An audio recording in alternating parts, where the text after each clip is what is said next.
तुमच्या स्क्रीनवर तुम्हाला एक अतिशय घाणेरडी दिसणारी जी बाहुली दिसते आहे, या बाहुलीला लबुबू डॉल असं म्हटलं जाते। तुमचा कदाचित विश्वास बसणार नाही, पण बीजिंगमध्ये या बाहुलीचा काही दिवसापूर्वी लिलाव केला गेला। ही बाहुली 1,45,00,000 रुपयांना विकली गेली। अशा प्रकारच्या लबुबू बाहुल्यांचे अमेरिका, ब्रिटन, युरोपातल्या काही शहरांमध्ये अक्षरशः बाजार लागलेले आहेत। अर्थात त्या डुप्लिकेट बाहुल्यांचे झाले, पण अशा या विद्रूप दिसणाऱ्या बाहुलीनं जगाला वेड लावले हे मात्र नक्की। तुम्हाला मग प्रश्न पडला असेल की मग आम्ही हा व्हिडिओ आज का करतोय? आम्ही हा व्हिडिओ करतोय कारण या लबुबू बाहुल्या 2025 मध्ये भारतात पोहोचलेल्या आहेत। भारतातल्या अनेक सेलिब्रिटीज, अनेक Instagram reel stars, social media influencers या बाहुलीचे अनेक प्रकारे ॲडव्हर्टाइजच करत आहेत। या बाहुलीच्या फक्त जीवावर चीनमधल्या एका कंपनीनं स्वतःचं कितीतरी कोटी रुपयांचं एक साम्राज्य उभं केलंय।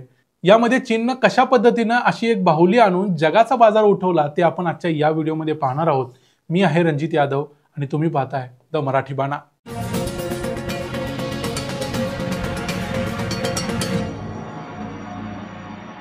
जमिनीवर टाकून किंवा हातांच्या बोटांमध्ये धरून फिरवायचे हे स्पिनर्स किंवा अशा प्रकारचे स्टॅनले कप्स मार्केटमध्ये आणायचं काम हे चीननं या अगोदर केले। चीन प्रत्येक वेळेला असे काही प्रोडक्ट्स मार्केटमध्ये घेऊन येतो जे पटकन लोकांच्या लक्षात राहतात आणि लोकांना त्याची सवय लागते। इथं सवय फार महत्त्वाची आहे।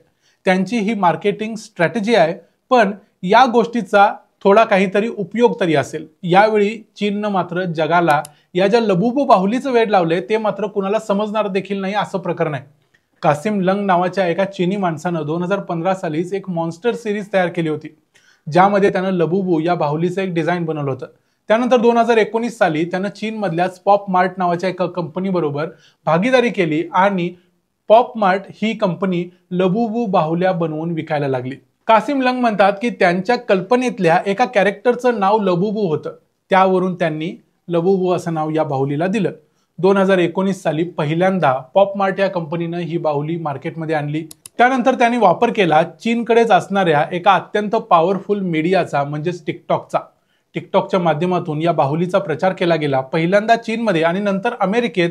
त्यानंतर अमेरिकेतल्या रिहाना, किम कर्दाशियन यांच्यासारख्या नट्यांनी आणि मॉडेल्सनी अशा प्रकारच्या बाहुल्या उघडपणे आपल्या घरात किंवा आपल्या सोबत बाळगायला सुरुवात केली। त्यानंतर या गोष्टीची अमेरिकेत क्रेज निर्माण झाली। अनेक मुली आपल्या पर्सवर लबुबू डॉल्स अडकवून फिरू लागल्या।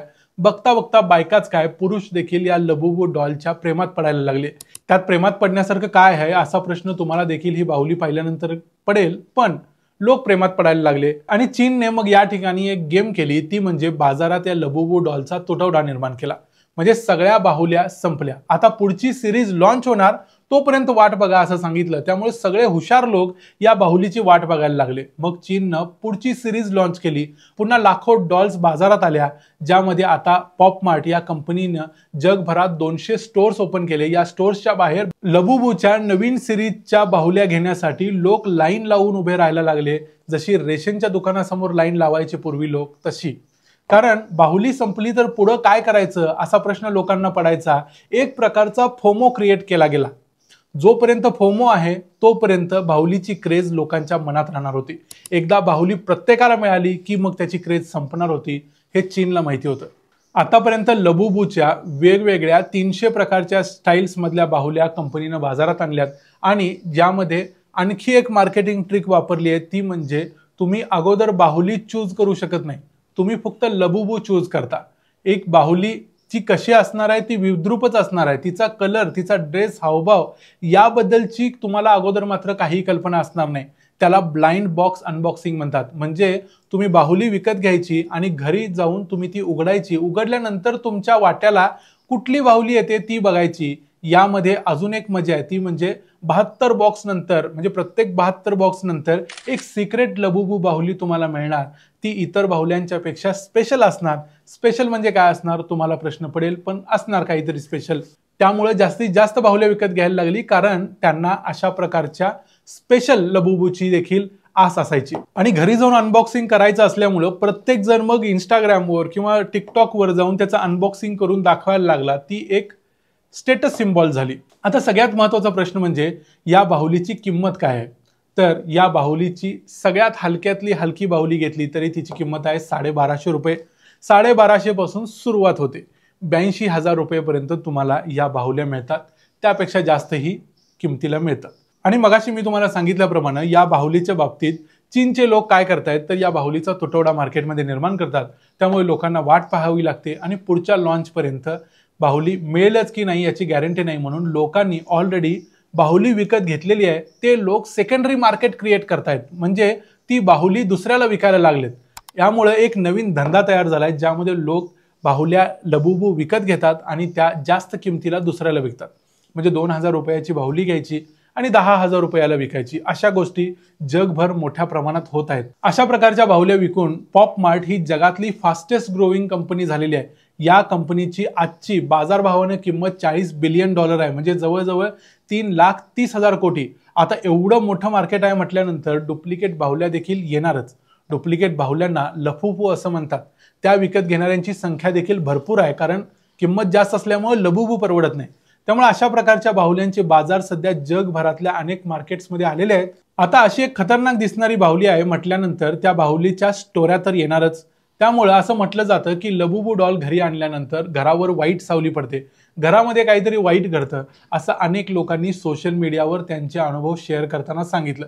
काही लोक म्हणतात की मेसोपोटेमियामध्ये एक मायथॉलॉजी म्हणजे तिथल्या पुराणांमध्ये एक पझुजू नावाचा एक राक्षस दाखवलेला आहे। तो पझुजू आणि लबुबू हे एकच आहेत, त्यामुळे पझुजूला घरात आणल्यानंतर जसं घर नष्ट होतं तसंच लबुबूला घरात आणल्यानंतर देखील घर नष्ट होतं, अशी थेअरी काही लोक मानतायत। त्यामुळे या लबुबू बाहुलीला सध्या विरोध देखील करणारे अनेक लोक इंस्टाग्रामवर तयार झालेत। यातली काळी जादू आणि इतर गोष्टी जरी बाजूला ठेवल्या तरी भारताचं शत्रू राष्ट्र असलेल्या चीनला ही बाहुली विकून करोडो रुपये मिळतायत आणि ते करोडो रुपये मिळण्यामध्ये तुमचा आमचा वाटा असू नये याची खबरदारी म्हणून तरी आपण अशा प्रकारच्या विद्रूप आणि भीतीदायक दिसणाऱ्या बाहुलीपासून दूर राहिलं पाहिजे। हा चीनचा एक मार्केटिंग फंडा आहे ज्यामुळे आपल्या देशाचं नुकसानच होणार आहे। त्यामुळे तुम्ही असल्या बाहुलीच्या नादी लागू नका। अर्थात आपले व्ह्यूअर्स लागणार नाहीत अशी मला गॅरंटी आहे, पण तरीही तुमच्या घरी कुणीतरी तुमची बहीण, मित्र, बायको, मैत्रिणी असे लोक जर अशा प्रकारच्या बाहुलीच्या नादी लागले असतील, त्यांना जर हा स्टेटस सिम्बॉल स्टाईल वाटत असेल तर त्यांना हा व्हिडिओ जरूर पाठवा। त्यांना सांगा या बाहुलीमध्ये अगली आणि क्यूट असं काही नाही, ही बाहुली पूर्णपणे अगली आहे। बाकी तुम्ही ही बाहुली कुठं बघितलेली आहे का? तुमच्या घरात, शेजारी किंवा इतर कुणाकडे अशा प्रकारची बाहुली तुम्ही बघितली असेल तर आम्हाला कमेंट करून जरूर सांगा, म्हणजे आम्हालाही कळेल की हा लबुबूचा फंडा कुठपर्यंत पोहोचलाय। कारण आता त्या लबुबू डॉलनं भारताचं मार्केट पेनिट्रेट करायला सुरुवात केलेली आहे, त्यामुळे आता सगळीकडे त्याची चर्चा व्हायला लागलेली आहे। पण आता सुद्धा अनेक इंस्टाग्रामर्स किंवा अनेक इन्फ्लुएन्सर्स अशा प्रकारच्या बाहुल्या मुद्दाम दाखवत आहेत जेणेकरून त्याची क्रेज निर्माण व्हावी। तुमचं काय मत आहे या सगळ्या प्रकरणावरती आम्हाला कमेंट्समध्ये सांगा। व्हिडिओ आवडला असेल तर व्हिडिओला लाईक करा, चॅनलला सबस्क्राईब करा। पुन्हा भेटू पुढच्या व्हिडिओमध्ये, तोपर्यंत पाहत राहा द मराठी बाणा। जय हिंद।